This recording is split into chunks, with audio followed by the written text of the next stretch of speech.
가끔 변호사 선임하는데 성공보수부터 얘기하는 분들이 계세요.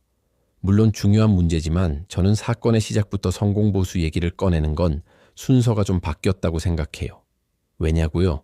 사건의 진짜 핵심은 어떻게 이길 것인가 포가 아니라 어떻게 문제를 제대로 해결할 것인가에 있거든요.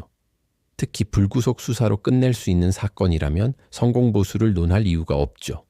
예를 들어 절도, 성매매 같은 형사사건은 경찰 조사 단계에서 어떻게 대응하느냐에 따라 결과가 완전히 달라져요.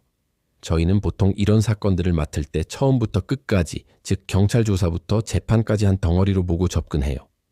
수사관 앞에서 단어 하나, 표현 하나가 나중에 재판에서 어떤 의미로 쓰일지 미리 내다보고 준비해야 하니까요. 그래서 성공하면 얼마 이런 약속보다는 지금 당장 이 조사를 어떻게 무사히 마칠지에 집중하는 거죠. 이건 마치 아파서 병원에 갔는데 진찰도 안 하고 수술 성공하면 얼마 달라고 하는 것과 같아요. 일단 어디가 어떻게 아픈지 엑스레이도 찍고 피검사도 해봐야 정확한 진단이 나오잖아요.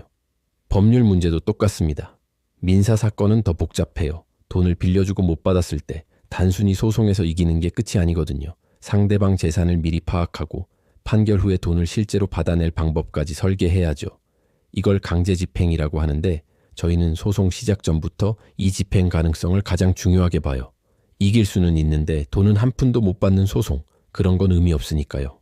부동산 분쟁이나 전세 사기 사건은 계약서의 작은 글씨 하나가 모든 걸 결정하기도 해요.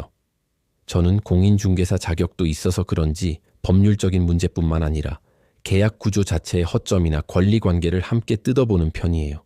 이혼 같은 가사 사건은 더 말할 것도 없죠. 당장 감정적으로 싸워서 이기는 것보다 재산 분할이나 양육권 문제처럼 앞으로 몇십 년을 내다보고 분쟁 소지를 없애는 설계가 훨씬 중요해요. 사실 이런 모든 과정은 2009년부터 지금까지 수많은 사건을 직접 겪으면서 만들어진 저희만의 방식이에요. 2014년에 사무실을 연 이후로 사건 처리나 비용 문제로 다툼이 한 번도 없었던 건 아마도 처음부터 현실적으로 가능한 것과 불가능한 것을 솔직하게 말씀드리고 모든 사건을 내일 바로 진행한다는 생각으로 꼼꼼하게 준비해왔기 때문일 겁니다. 저희는 형사, 민사, 행정 사건이 얽혀 있어도 따로 보지 않아요.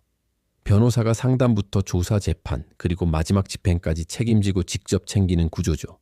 결국 중요한 건 사건을 얼마나 깊이 들여다보고 현실적인 해결책을 설계할 수 있느냐입니다. 이런 기준으로 형사부터 민사, 가사, 부동산, 행정 사건까지 종합적으로 다루는 곳이 바로 법률사무소 아신입니다. 더 자세한 상담이 필요하시면 영상 아래 설명글을 참고해 주세요.